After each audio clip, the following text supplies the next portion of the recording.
पहा नवीन एपिसोड्स एकदम add free.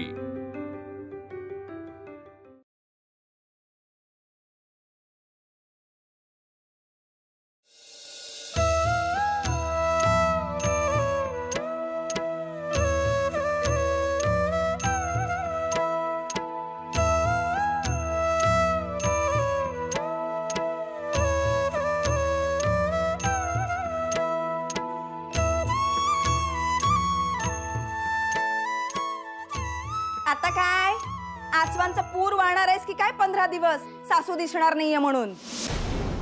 बरे झाले की तिचे गोडगोड बोलणे ऐकून कान किटले होते माझे।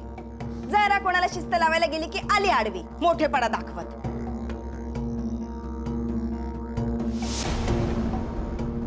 पण आता माझ्या तावडीत आहेस तू आणि तुझी सासू नाहीये काही दिवस तुझी बाजू घ्यायला। तुझा अगोचरपणा इथे नाही चालायचा सांगून ठेवते। आता मान खाली तोंड गप्प आणि जे सांगेल ते सगळे निमूटपणे ऐकायचे कळले? नाहीतर गाठ माझ्याशी आहे।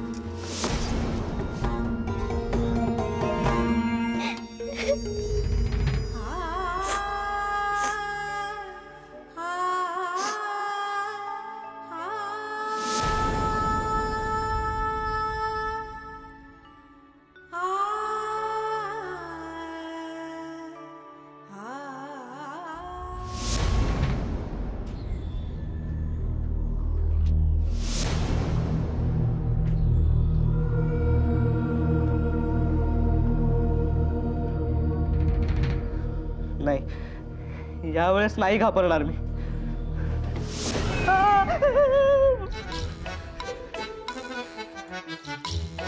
नाही नाही नाही घाबरणार नाही मी। भीमरूपी महारुद्रा वज्र हनुमान मारुती वनहारी अंजनी सूता रामदूता प्रभंजना महाबळी प्राणदाता सखळा उठवी बरे सौख्यकारी दुःखहारी दूत वैष्णवदायका दिगानाथा हरिरूपा सुंदरा जगदांतरा पाताल देवता हंता भव्य सिंधूला नेपाला लोकनाथा जगन्नाथा प्राणनाथा पुरातना पुण्यवंता पुण्यशीला राम राम राम राम राम राम राम राम राम। शेवटी कुळाला बट्टा लावून गेली।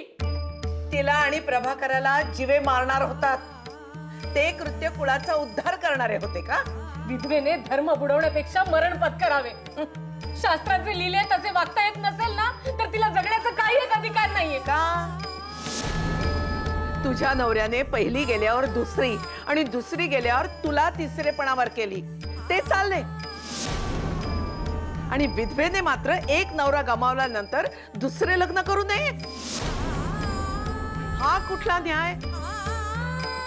तिने मात्र अलवण नेसायचे शिळे पाके खायचे जमिनीवर दिजायचे केशवपन करायचे जे जे अनैसर्गिक आहे ते सगळे करायचे फक्त दुसऱ्यासाठी राबायचे सारी लपाडी आणि ढोंगीपणा। बरे झाले प्रभाकर आणि नर्मदेनी हिम्मत दाखवली।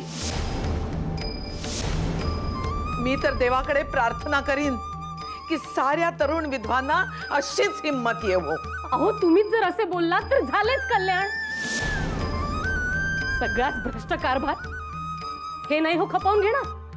सावध व्हा आणि ओठ शिवा नाहीतर जगणे मुश्किल करतील तुमचे। नवऱ्याच्या मनातले बोलून दाखवतेस की काय? माझ्याकडे नाहीये एवढी साधना। मनकवड्या अंतर्यामी सगळ्या तुम्ही काळाच्या पुढचा विचार करणाऱ्या। आम्हाला नाही झेपायचे हे सारे। आम्ही आपली साधी माणसं आम्हाला वर्तमानात जगायचंय। तुमचे बरे वर्तमान सोडून भूतकाळाच्या शिदोरीवर भविष्याचे मांडे बांधताय।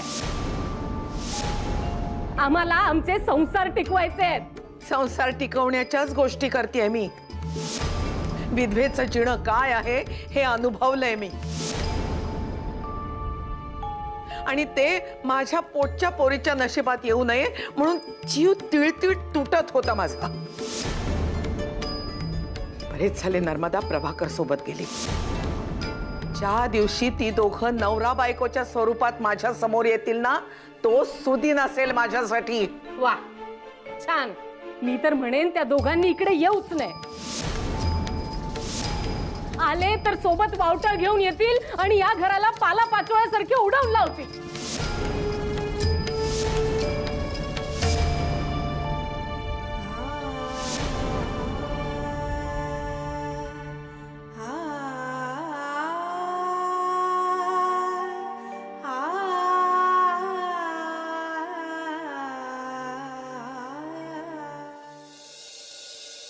नवमतवादाची वाळवी परंपरेचा सगळा वृक्ष पोखरून काढेल. त्या आधीच तिला आवर घालायला हवा. धड ना इकडे धड ना तिकडे अशी अवस्था होईल. आधीच मुळासकट तिला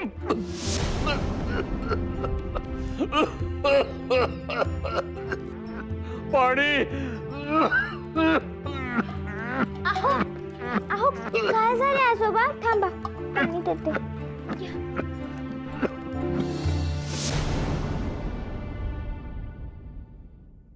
हळू. तुम्ही इथे स्वस्त बसा, मग मी तुमच्या ना नसा दाबते, म्हणजे तुम्हाला बरे वाटेल.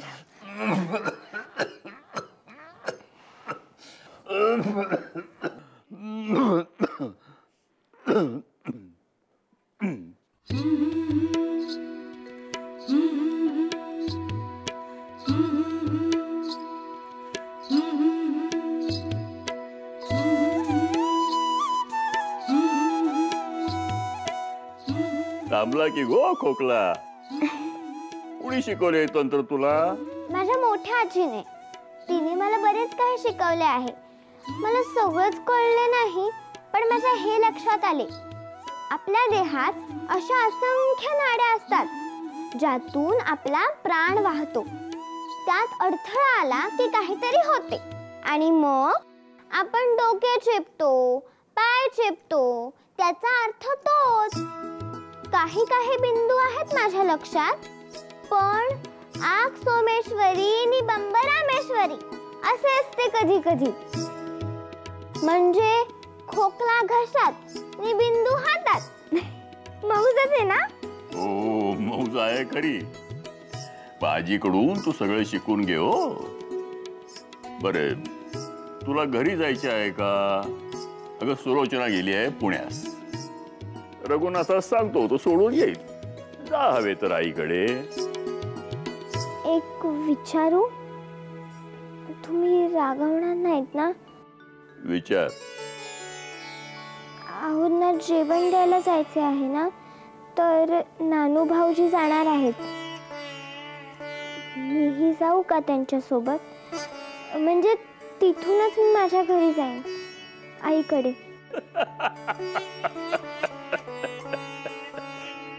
ठीक आहे, जा. पण तुझा नेहमीचा अगोचरपणा करू नकोस. नाही करणार. जा. हो, आलेच मी.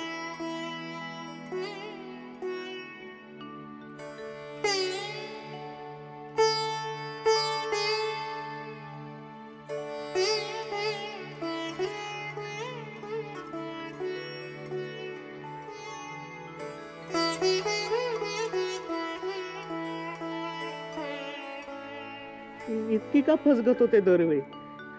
बयो म्हणतात मनाचे करावे. मी मोठ्या निग्रहाने मनाचे केले तर घरचे माझे पाय ओढतात. सारे बाजूला सारून पुण्यास गेलो तर काका आजोबांनी पकडून आणले. देवल माझे मित्र, पण त्यांनी घरीच जायचा उपदेश केला. राग येतोय मला, सगळ्यांचा पण आणि स्वतःचा पण.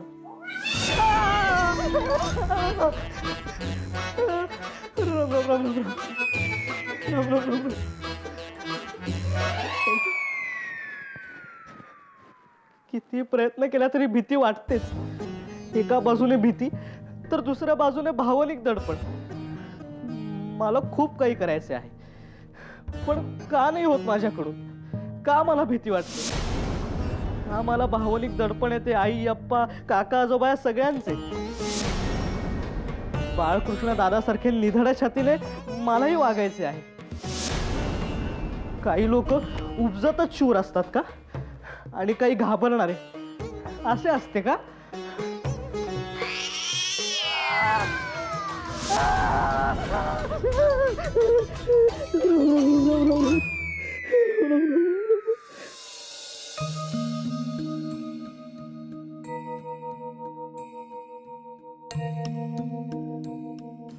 चला निघूया. आहो ना, भूक लागली असेल ना, ते वाट पाहत असतील. चला. थांबा.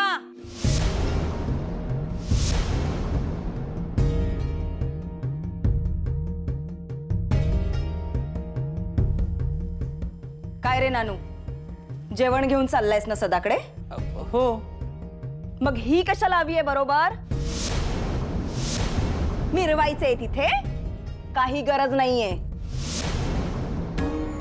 नानू, तू एकटाच जा. आहो पण तुला जाता यायचे नाही यशोदे.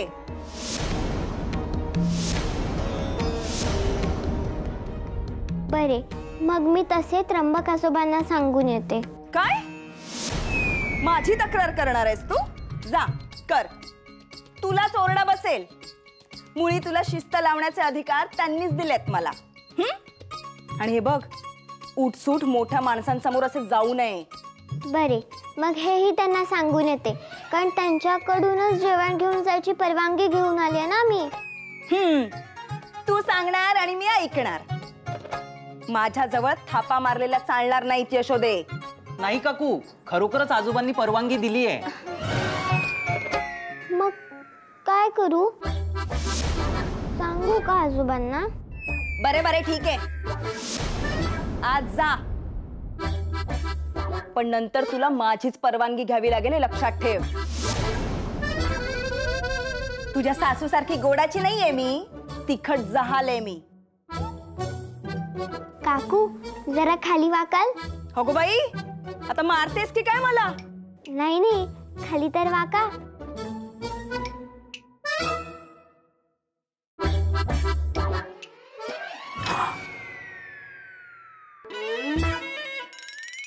मला गोडा इतकेच तिखटही खूप आवडते.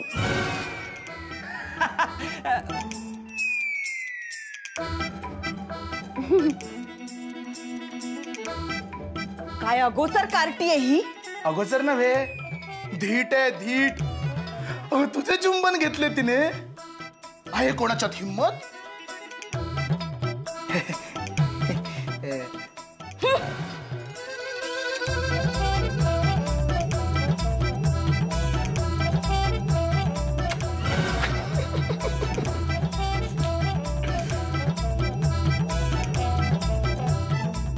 काय करताय तिकडे? आलो आलो आलो. वहिनी, तुम्ही गोदा काकूंचे मन छान वळवले.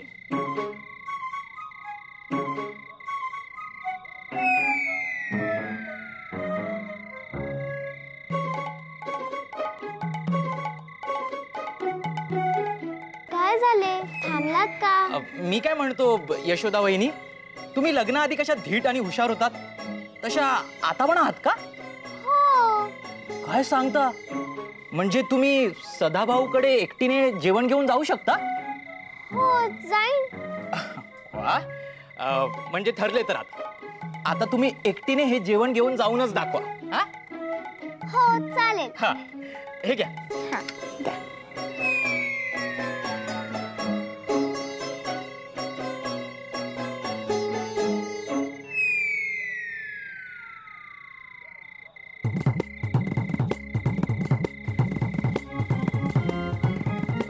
पटवर्धन काका आहेत का? नाही, काही काम होते का? हो, पण तुझ्याकडे.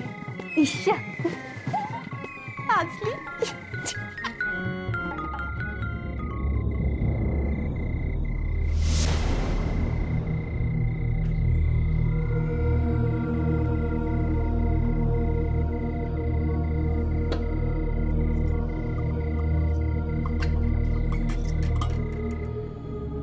अगं बाई, गाढ झोप लागली वाटते आहोंना. पण मला एक कळत नाही, एवढे भरलेले घर असून आहोंना कैद्यासारखे कोंडून का ठेवतात? का अशा शिक्षा करतात मोठी माणसे लहान मुलांना? माणसाने मनातले बोलूनही दाखवायचे नाही का? नुसते मत सांगितले तर एवढी मोठी शिक्षा? आहो आहो उठा ना, मी जेवण आणले आहे तुमच्यासाठी. तुम्हाला भूक लागली असेल ना, मी पानं वाढायला घेते. उठा ना, आहो उठा ना.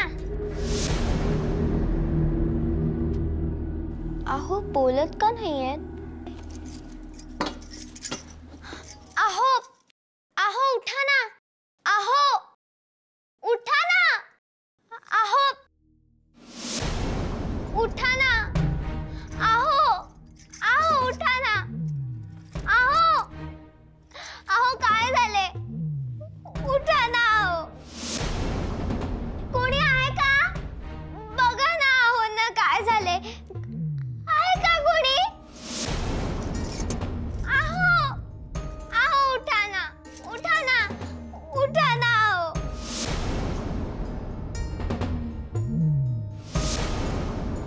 आहो आहो कोणी आहे का? कोणी आहे का इकडे? आहे का कोणी?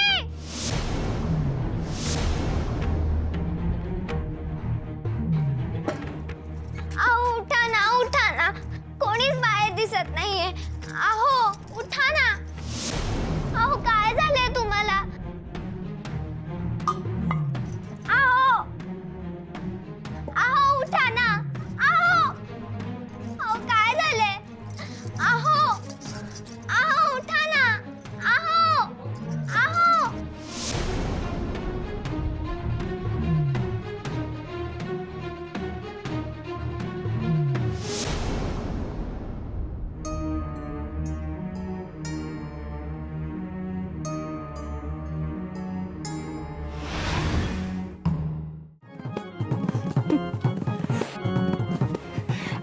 अहो जा की, आता बाबा येतील. मला जा म्हणतेस? बाबू असता तर म्हणाले असतेस असे. बरे ऐक, त्या बाबूने निरोप पाठवलाय पुण्याला जाताना. पुण्याहून आल्यावर तो तुला भेटणार आहे म्हणतो. कर्म. काही नको, तुमच्या भावाला सांगा माझी तुमच्यावर माया आहे. अरे सुशिले, जागी आहेस ना? पाणी दे मला.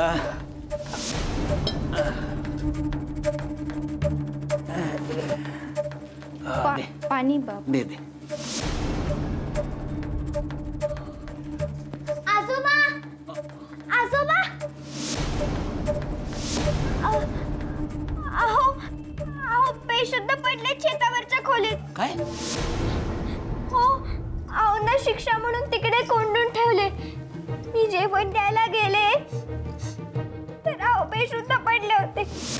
ठीक आहे, आपण जाऊया. चल तू माझ्या. नको थांबा, तुम्ही व्हा पुढे, मी आलेच. अगं अगं पण सुशिले, मी येतो जाऊन. हो बाबा.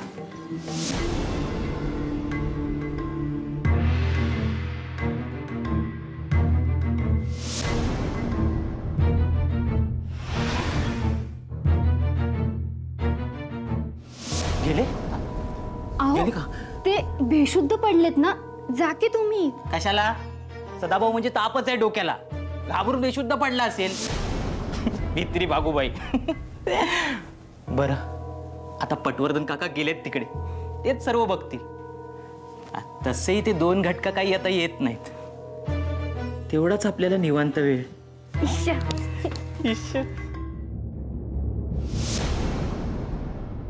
सुलोचना गेलीये पुण्याला.